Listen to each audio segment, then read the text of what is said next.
మొత్తం వందల కోట్ల రూపాయల కుంభకోణం జరుగుతూ ఉంది.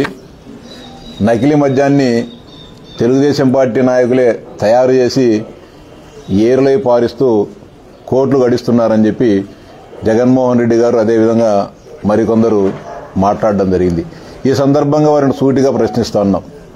ఇప్పటికే దాదాపు వేల కోట్ల కుంభకోణం మద్యం స్కామ్లో ఈరోజు కూడా మీ పార్టీ నాయకులు చెవిరెడ్డి భాస్కర్ రెడ్డి గారు కానీ, రాజ్ కసిరెడ్డి కానీ, ఇంకా అనేక మంది ఈరోజు అటు రాజమండ్రి జైల్లో కానీ, విజయవాడ జైల్లో కానీ ఈరోజు కానీ మగ్గడం జరుగుతోంది. ఇటీవలని మీ పార్టీకి సంబంధించిన ఎంపీ మిథున్ రెడ్డి గారు బెయిల్పై విడుదల కావడం జరిగింది.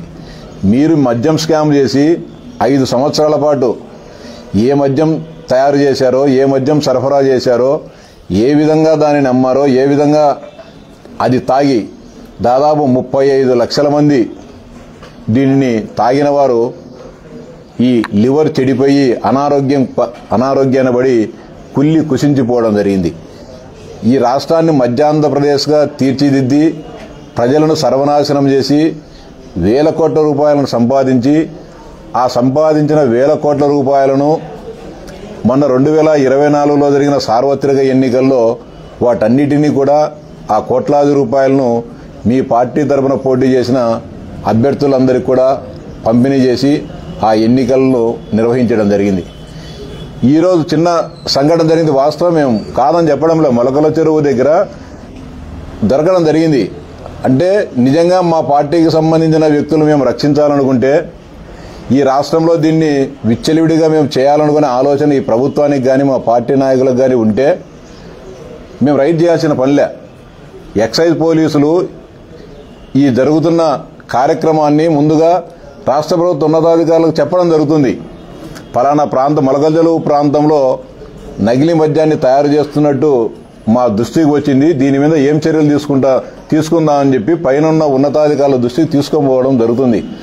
ఉన్నతాధికారులు కూడా సంబంధిత శాఖల మంత్రుల దృష్టికి తీసుకొని పోవడం జరుగుతుంది.